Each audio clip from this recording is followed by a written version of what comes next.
Welcome back to Generals and Napoleon, episode 67, Louis XVIII. This episode is sponsored by NapoleonicImpressions.com. Please check out their website for unique gifts and souvenirs inspired by the Napoleonic Wars. Again, it's NapoleonicImpressions.com. Now, on with the show.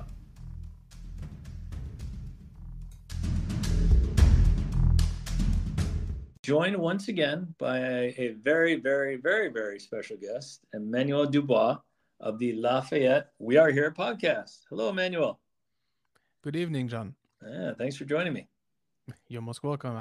Happy to be here. Yeah, those of you who don't know, Emmanuel has a lovely podcast that I do listen to frequently, Fayette We Are Here, which you can find on Twitter or on his website.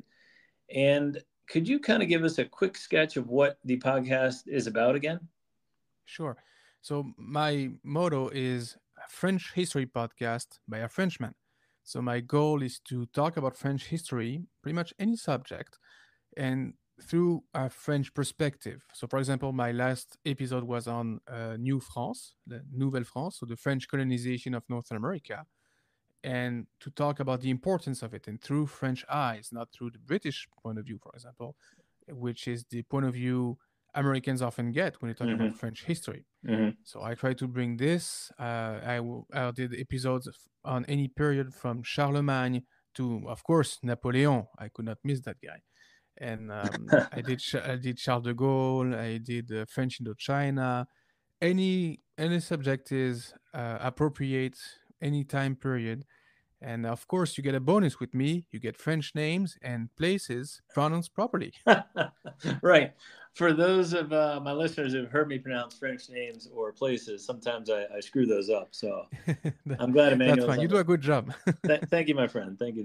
But I'm glad Emmanuel's on the call. Like I said, follow him, Lafayette Pod on Twitter or his website. But I highly recommend you listen to his episodes. There's a great one on de Gaulle, which I was blown away by. But there's just a ton of content there. The history of France, 2,000 years. And I think he did it in 40 minutes or 50 minutes. That was great. So there's just a lot of good stuff on there that's worth listening to. Thank you, John. Yeah, indeed. Speaking of important figures in French history, people always know who came before Napoleon because that was the French Revolution. Louis XVI lost his head, Marie Antoinette. But not a lot of people know who came after Napoleon. So who are we going to talk about tonight? Louis XVIII. Louis XVIII, right. And I thought it'd be interesting because you kind of just, all you really hear about him is that, he was this fat guy who took over for Napoleon, and Napoleon came back from Elba and overthrew him. But I think there was more to him than that. There is. And there is also more to, I would say, his entourage. Yeah, his royals that advised him. Yeah, indeed. Yes. Well, let's dive in. If you could pronounce his full name for me, I would be appreciative. Yes, Louis Stanislas Xavier. Was born in November 1755 in the Palace of Versailles outside of Paris. And he had two brothers who would also become King of France. What was their upbringing like? Obviously, somewhat privileged. Yes, so they do grow up in Versailles. And they are actually Louis XV's grandchildren, not his children. So they receive a very formal education, as is to be expected in a royal family of the time. So even though their father was the Dauphin, the heir to the throne, he will die of tuberculosis in 1765. So therefore, he will never reign. So Louis de France, as he was known, he gave his children a rather intellectual education, I would say. He was more cerebral than physical. He was also very pious, a lot more than his dad, actually. And he's also noted to be the first obese Bourbon, a trait that his sons will partly inherit, especially the future Louis XVIII. So it's not just a matter of lifestyle, I would say. It's apparently something maybe genetic. They tended to get fat easily. And that's something that will be very aggravating in a society where the average person struggles to feed themselves properly. Right. It's not going to be good PR, Yeah. So I should also mention that the Dauphin Louis and his wife Marie-Joseph de Saxony, the the Saxe, sorry, because English and French get mixed up. They have a big family, 8 children in total, 5 boys, 3 girls. So the first boy is Louis, who died in 1761, and the second son, Louis Auguste, became Dauphin in 1765, and ultimately King Louis XVI in 1774. So Louis Stanislas, who is our subject today, he was born 2 years after Louis Auguste in 1755, as you mentioned. And Charles Philippe, the future Charles X, was born 2 years after 1757. And they also have sisters, Marie Zéphirine, who died as a 5-year-old, Clotilde, the future Queen of Sardinia, will die in 1802, and Elizabeth, who will die on the guillotine in 1794. All this to say that they are raised in what could be characterized as a formal, rather normal upbringing, given their rank in French society. And their formal education was actually provided by the Duc de la Vauguyon, an old-fashioned French high noble. And what I find funny is that he called the 4 boys in his class, if you will, the 4F, the letter F. So and it was because of French names. So the firstborn, Louis, was le fin, or the clever. The second one, future Louis XVI, was le faible, which means the weak one. The third, future Louis XVIII, was le faux, or the dishonest one. And the fourth, future Charles X, was le franc, or the frank one. And it's funny how accurate those statements prove to be in the long run. Yeah, and I was also thinking, the Palace of Versailles was a somewhat new place, correct? Like it hadn't been there very long.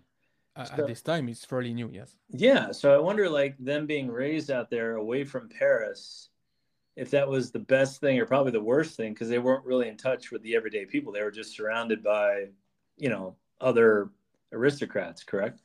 Yes, and it was all designed that way. Louis XIV purposely designed Versailles to be away from the capital because he feared revolution. He feared that. That's the main reason why he wants that to be away. Far enough that, he would have some heads up if something happened in the capital, and close enough that, it's 20 kilometers away. So it's not that far. They could go there if need be in a few hours.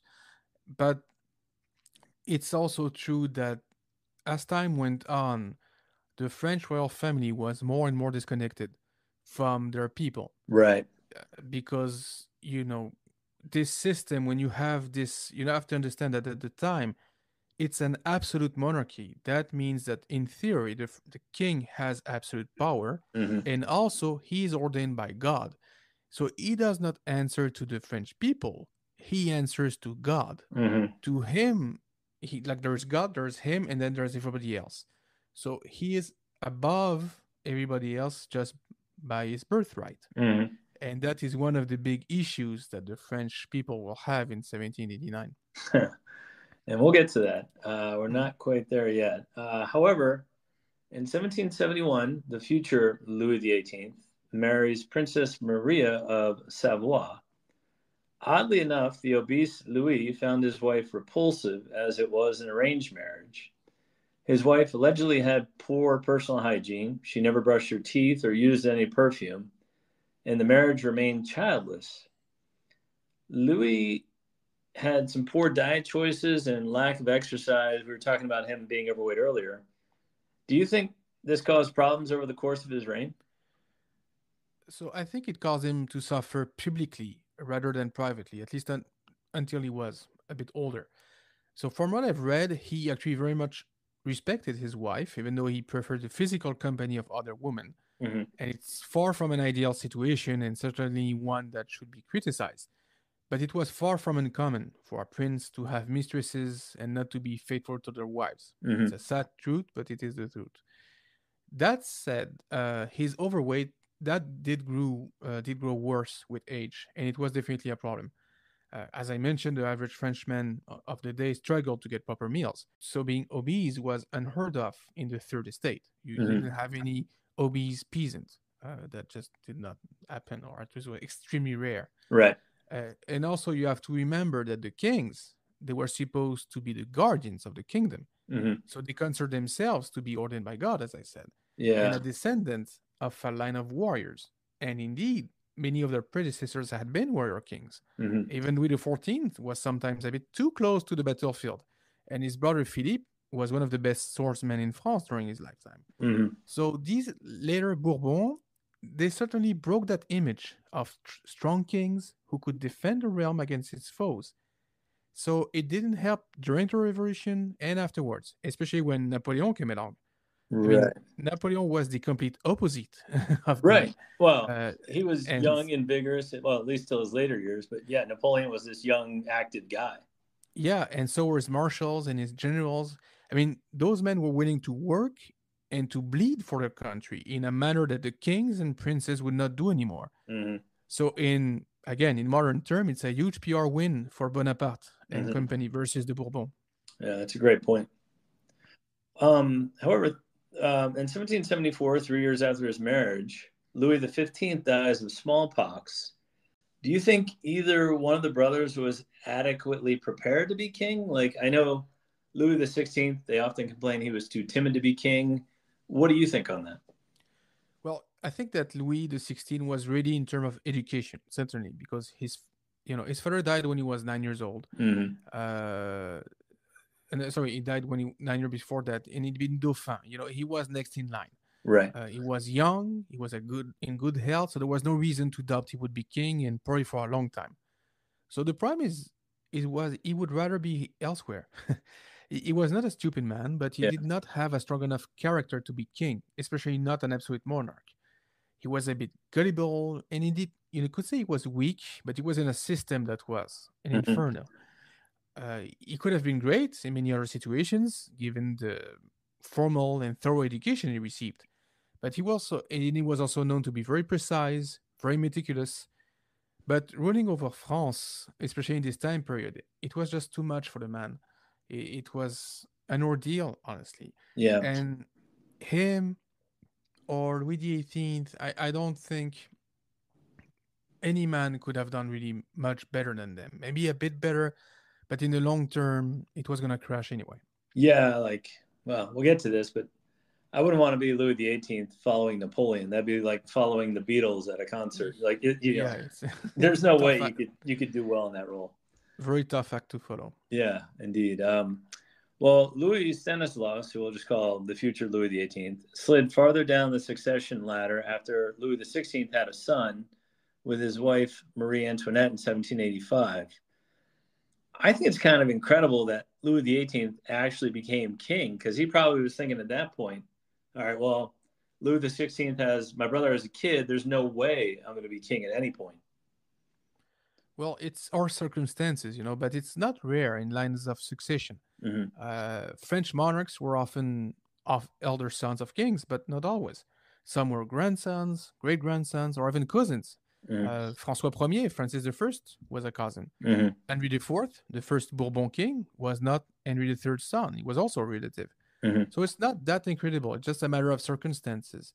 But it is true with only a couple years separating them. If the revolution had not happened, he most probably would not have ruled. Louis would have stayed in power for years, and his son would most probably have been king later, or maybe the grandson. But it would have been the same line, most probably, because I know he had two sons. One died as a kid, Mm-hmm. and his second son survived, and at least until 1795. Yeah, I'm thinking though, all right, it's 1785. My brother just had a son, and it's not going to be another 30 years till I get to be king. And there's a guy named Napoleon in between. It seems like a heck of a long shot that he would ever be king, but we'll get to that. But it's not unheard of. No, agreed. During this time before the French Revolution, the future Louis XVIII led a relaxed life, reading huge amounts of books and running up huge debts, which his brother, the king, would always pay for. What do you think his life was like before the French Revolution? It seems pretty easy. Yeah, the king's brothers, the ones we call Monsieur, are often like that. For example, Louis XIV's brother, which I mentioned, also spent tons of money for his Mm-hmm. entertainment. But it's a global phenomenon in the French monarchy at this point in time. The king and his entourage are rather disconnected from the people's reality, and Louis Stanislas, future Louis XVIII, is part of that system. I would say that if he hadn't become king, it probably would have been forgotten by now, as nobody really cared about that kind of stuff. Right. However, the king and especially the queen's expenses were under much more close scrutiny Yeah. and brought much more problems on the House of Bourbon than Louis Stanislas' excessive expenses. Well, those expenses start to pile up. Also, the expenses from the American Revolutionary War. Yep, that And cost a lot of money. yeah, it did. Thank you, though, for that. We appreciate it. You're welcome. Yeah, yeah. And 1789, the French Revolution began, and his brother, King Louis XVI, was very indecisive on how to handle it. Nobles and aristocrats soon began to flee the country. Do you think there was any way Louis XVI could have kept his throne and his head? Well, it might have been. I will refer your listeners to my own episode on the French Please. Revolution Yeah. to get more details Yeah. About this, but here's the gist of it. So, contrary to a popular belief, the French king was not guillotined right after the beginning of the Revolution. Correct. Right after we took the Bastille. No, that's not what happened. Yep. The French people actually wanted a constitutional monarchy, not a republic at the beginning. Mm-hmm. They believed in the figure of the king and they wanted to make it work, just in a new way.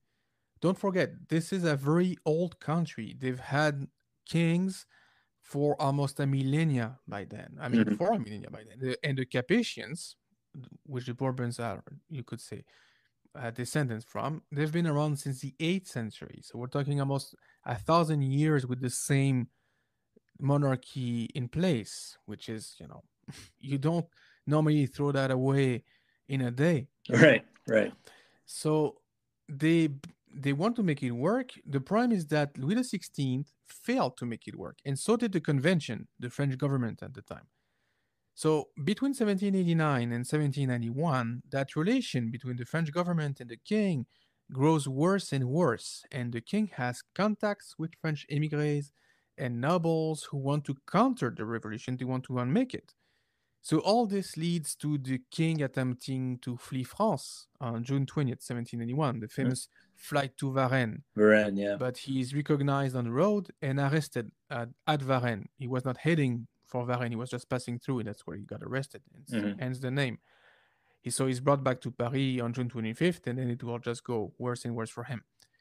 A lesser known fact is that on the same day that the king flees, his brother, Louis Stanislas, also flees France, but he makes it, and he reaches Brussels, where his other brother, Charles, awaits him.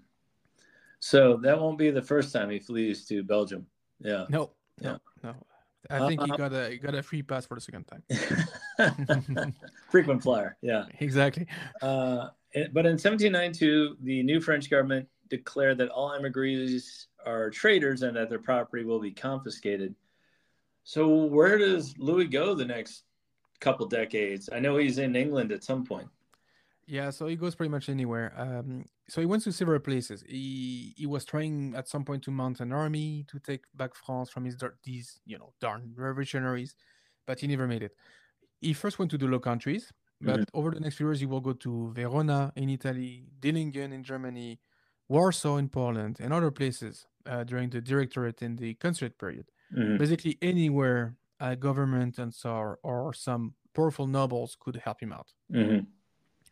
So he's not in place until he reaches eventually Britain, which will come back later on. Yeah. So in 1793, as you mentioned, his brother Louis XVI, who was imprisoned, is actually executed by a guillotine, and his young son dies in prison, which puts Louis XVIII, or the future Louis XVIII, in the role of heir apparent.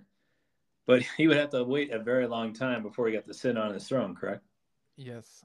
So to be exact, Louis is guillotined in 1793, and Louis Stanislas proclaims himself regent for his nephew, who is imprisoned. So this child is recognized as Louis XVII by himself and by other monarchists. So that's when he dies in jail in 1795, like you said, that Louis Stanislas becomes the king's successor, and that's why he will be Louis XVIII and not 17, because technically Louis XVI's son was king in terms of monarchical succession. Right. Because when his father dies, he becomes king automatically. The king is dead, long live the king. It's automatic. There is no passage of power. It's just at the second he dies, his son becomes technically king. Right. Okay. But indeed, Louis XVIII has to wait a very long time before becoming king.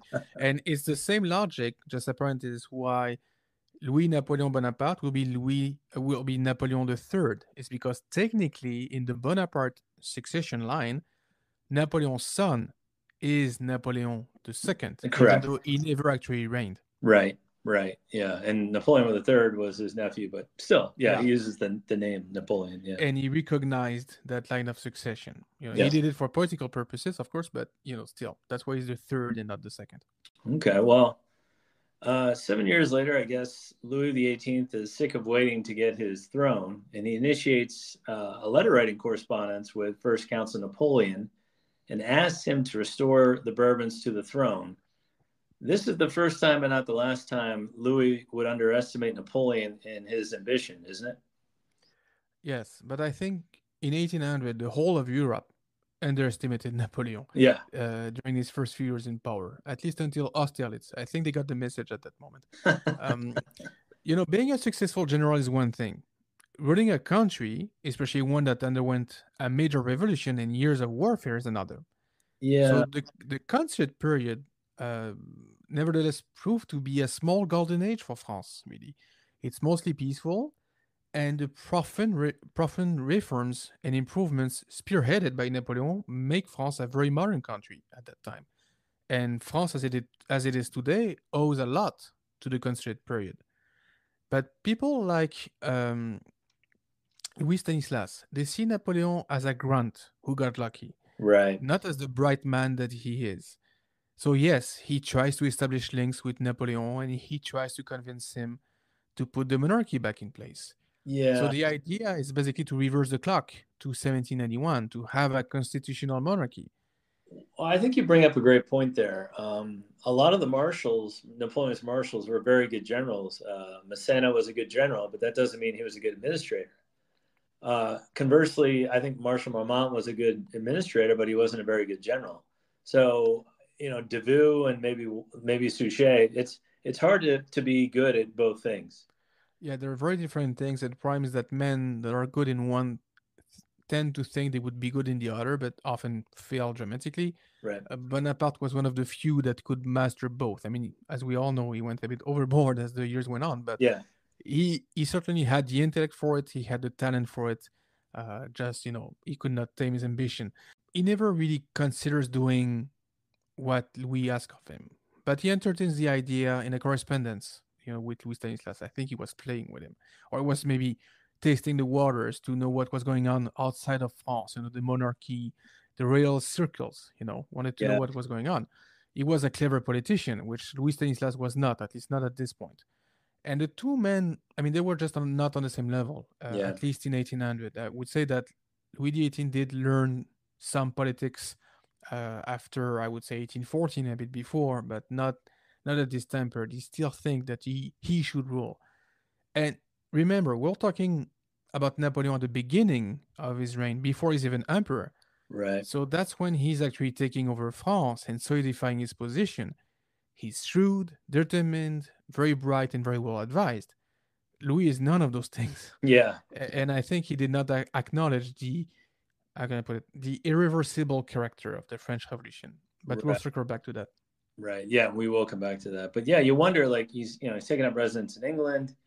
Is he involved in some of the plots on Napoleon's life? I know, the British are, and some of the other monarchies in Europe are, but you wonder if Louis was involved in those as well. Yeah, from what I know, he was not involved in any direct attempt on Napoleon's life. Mm-hmm. He would probably not have cried if Yeah. Napoleon was, Right. was killed by Right. the machine infernale, as we called it. Right. So yeah, but Yeah. No. as far as I know, the Bourbons were never ordered anything.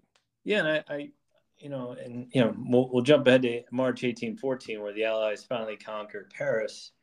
And I read many things that they weren't sure who to put on the throne. I know, after Napoleon's abdication, should they put Marshal Bernadotte on there? Should they have Louis on there? Like, there was kind of like some indecision on who to put on the throne to replace Napoleon. Yeah, it was not a straightforward decision. Mm. The because the how can I put it? He carried an image of being weak and mostly useless. He's the first choice of the Allies to be France's king, but he's not the only one.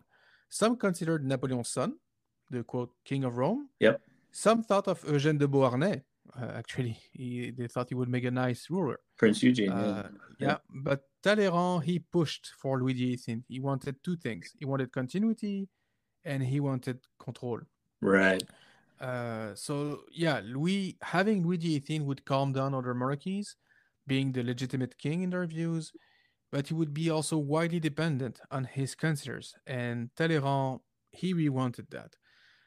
He really wanted that. Just to come back to what you said before, to put some context, from 1804 to 1809, before 1814, Napoleon basically defeats every power in Europe, right. Sometimes multiple times. Therefore, the French royalists, they see their numbers dwindle, and many actually join Bonaparte. I mean, he's emperor by now, he made France stronger than ever, so if you can beat him, join him. That was the reasoning of many at this point. So they figured that France's future was with Napoleon, not with the Bourbons. Mm-hmm. So Louis had less and less places to go in 1807, for example. Of course, we know, the core of Europe's resistance to Napoleon is England. So the British are Napoleon's nemesis, and Louis, he knows that. He knows it perfectly. So he goes in Essex, in the county of Buckingham, I mean, and the British government actually pays him a pension, and he leads a very comfortable life, about not on the same level as the one he had in Versailles as a young man, but still, he was not missing for anything. Yeah. And the British, they needed him. They needed him to be their legitimacy in France once they defeated Napoleon. Because I just think that, to gain your throne on the shoulders of foreign armies, it's not usually the best way to start a new government. No, that's true. And, how can I put it? He did nothing. I mean, we'll go back to that a bit later, but he did nothing to put himself back on the throne. He was just coming along, Yeah. He was just like in the baggage train of the conquering army. Like, here's your new king, France. Good luck. Yeah. There you go. Pretty much like that. Yeah. So, like I said, Napoleon abdicates in April 1814, and as new ruler, Louis XVIII fails to endear himself to his new subjects. As often quoted, the Bourbons, quote, learned nothing and forgot nothing. But it's very hard to turn back the clock to pre-1789, isn't it? It's actually impossible to turn it back at this point. So the royalists, they called him Le Désiré, which means the sought after one. So he's helped by his brother Charles and by Talleyrand and Fouché. Don't forget, this country has been at war for a couple of decades. Yeah, it's bankrupt. In ruins, it's in tatters, it's occupied, and it's not an easy occupation. Yep. I mean, the Prussians, I don't blame them given what the French did to them in the few years before that, but they are very tough on the French people. Yeah. The British are a bit less aggressive, but still, we're talking armies occupying a country. We're talking about over 1 million men occupying France at this time. So it's not a good situation. And a relevant thing that happens, I think, is the Déclaration de Saint-Ouen, or the Saint-Ouen Declaration. So Louis is presented with a constitution. He rejects it, claiming that the authority of the king should not derive from the people, but from God. Still in 1814, he would say that. Right. So he claims that he doesn't want to reestablish the old regime, but also he doesn't want too much of the revolutionary ideas to survive. Yeah. So in June 1814, they reach a compromise with what they call the Constitutional Charter, which establishes a limited monarchy, if you will. So it's not a constitutional monarchy, but it's not an absolute monarchy either. It's a compromise. Yeah. And he considers himself to be king since 1795, since his nephew died in prison. Right. So it's not, to him, he was not just proclaimed king. He's been king for a couple of decades right now, in his mind. Right. So there is some concessions. I'll give him that. Liberty of the press. Yep. Liberty of religion. Yep. Yeah. Even though Catholicism remain the state's religion. Yep. And other things like that. And they also keep the empire's administrative apparatus because, frankly, it's just a lot more efficient than the old one, and nobody wants to go back to that. Even the most fervent royalists recognize that the advances made during the revolution and the consulate were needed and badly needed for. Yeah, but I know the army is significantly downsized, with many officers sent home or Yes. put on half pay. And there's this guy off the coast of Italy named Napoleon, kind of keeping his ear to the ground on what's happening in France. What do you think the main cause of their failure, the Bourbons' failure, was? King Louis XVIII and his court. It's a mix of things, but one of them is that they kept underestimating Napoleon. Mm-hmm. And in Louis and his court's mind, Napoleon is done. And it doesn't seem like he is, because he thinks that Napoleon is not important anymore. That he was defeated militarily, nobody would ever support him again. Right. I am the king. That's that. And because of that, Louis stops paying Napoleon his pension. Yeah, I read that, Eh, which is insane to me. Yeah, he had a pension yeah, I paid by think France. 2 million a year, right, or something like that. Yeah, I mean, given France GPD, if you will, at the time, it was not a huge sum to pay to basically keep him quiet. And Right. honestly, if you pay that sum, and if you leave him being emperor in Elba, maybe he would have never come back, because Napoleon, even him, has his limits. But then when he stops paying, that provides him with an excuse to Right. come back. And also, Napoleon knows, he has, he has his sources that Louis XVIII is not popular. Right. So I can see, the wheel in his head turning. He probably thought about that a lot of sleepless nights, thinking, what would happen if I come back? And Louis did not care about that. He's like, Napoleon is on Elba. It's not like he's gonna hop on a boat and waltz back in the Tuileries Palace, Right. supported by the army that was sent to stop him. Yeah. Well, oh wait. Right. Right. And all of his old marshals and generals have sworn loyalty to me. I have nothing to worry about. Yeah. Exactly. And the point is, at this point, though many men thought that the revolution and even the empire were accidents, Mm-hmm. big accidents for sure, but accidents nonetheless, and that France would find her way back to reasonable, old-fashioned, traditional ways. That was not to be, as the history of the rest of the 19th century would prove. Mm-hmm. And of course, the events of 1815 are the perfect example for that. Yeah, well, let's talk about that. In February 1815, Napoleon escapes exile in Elba and returns to France with a small force, only about 1,000 troops. And King Louis XVIII blithely sends his own forces to put down this uprising, but they all subsequently join Napoleon, which causes Louis to flee France yet again. If you were Louis, how would you have handled Napoleon's return differently? First thing, I would like to speak to the guy, just for the sake of it. Find me at Dorian to go back in time and talk 5 minutes with the Right. man. Anyhow, and the 100 days period, it actually refers to the number of days that Louis XVIII is exiled from Right. France during this period, from March the 20th to June 22nd. It's not Napoleon's actual staying power; it's Louis XVIII's exile. Mm-hmm. So Napoleon, he lands in southern France and basically walks back to Paris. Army regiments are sent after him, but as you said, they rally to his cause. Famously, on March 7th, soldiers from the 5th Regiment of Line Infantry face him. He gets in front of them, alone, Mm-hmm. opens his coat, and yells, "Soldiers of the 5th, recognize your emperor. If there is anyone who wants to kill me, here I am." And they don't shoot. Mm-hmm. They shout, "Vive l'empereur!" And they rally to his cause.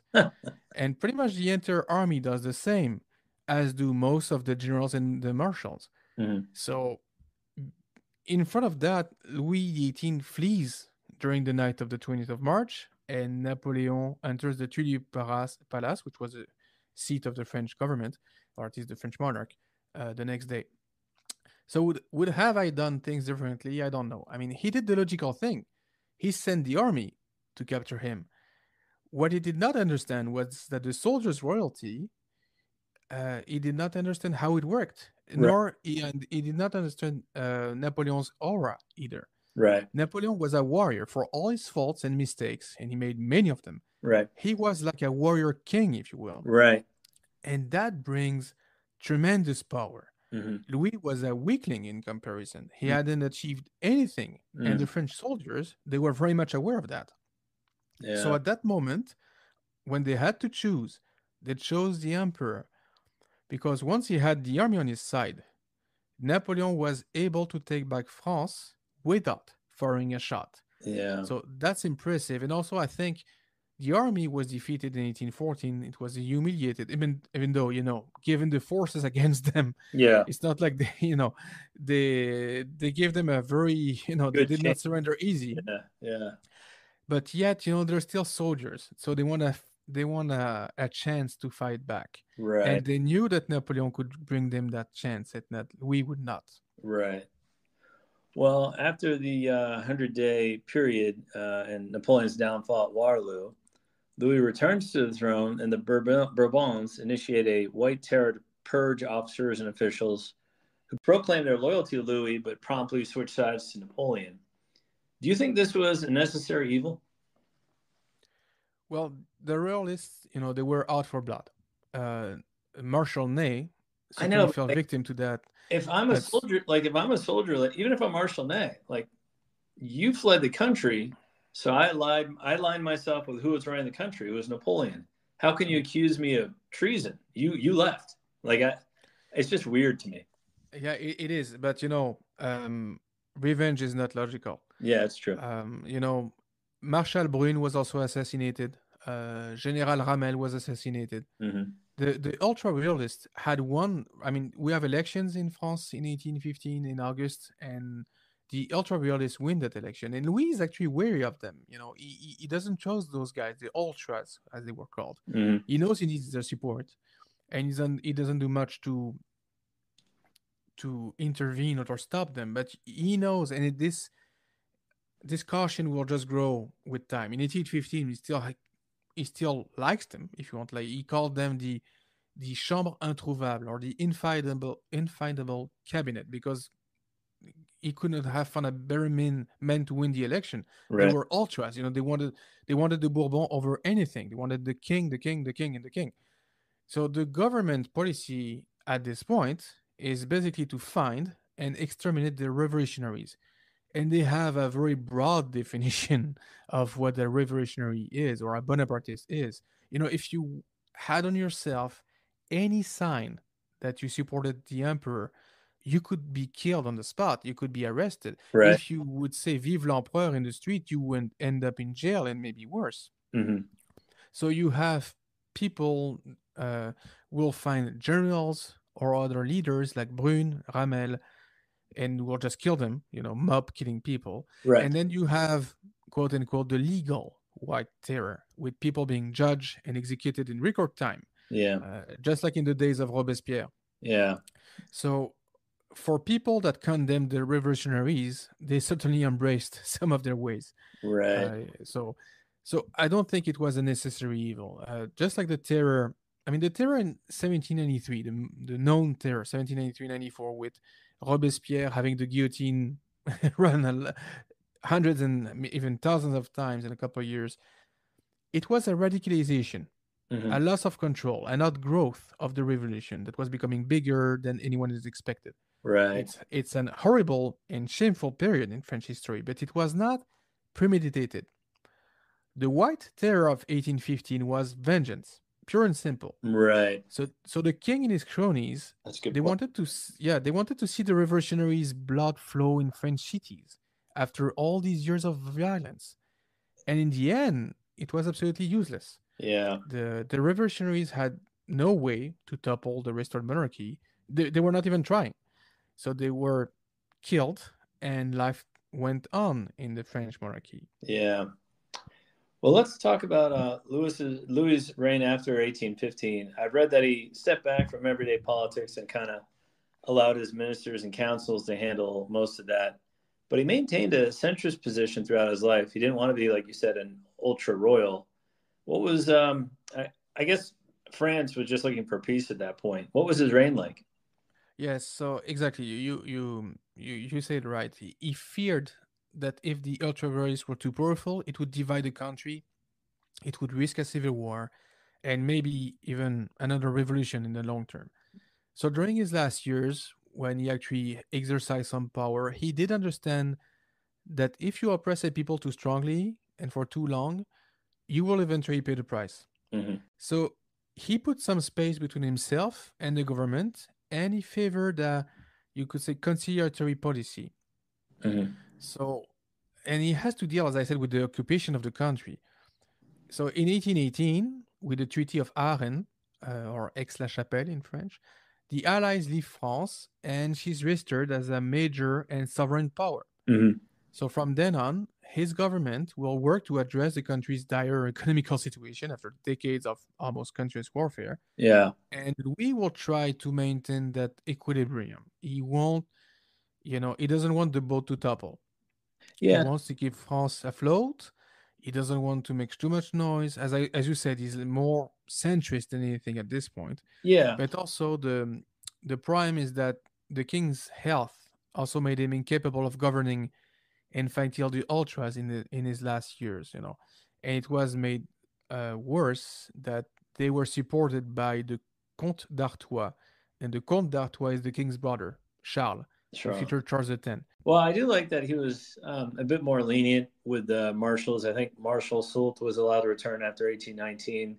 It seems like he was more open to letting some of Napoleon's ex-soldiers and officers back into the country after that. Yes, yes. After 2-3 years, or maybe within 5 years after Waterloo, they recognized first that these people were fighting for France. Right. They were French soldiers, and they did what they think was good for the country, Mm-hmm. which was something that a king should appreciate. Mm-hmm.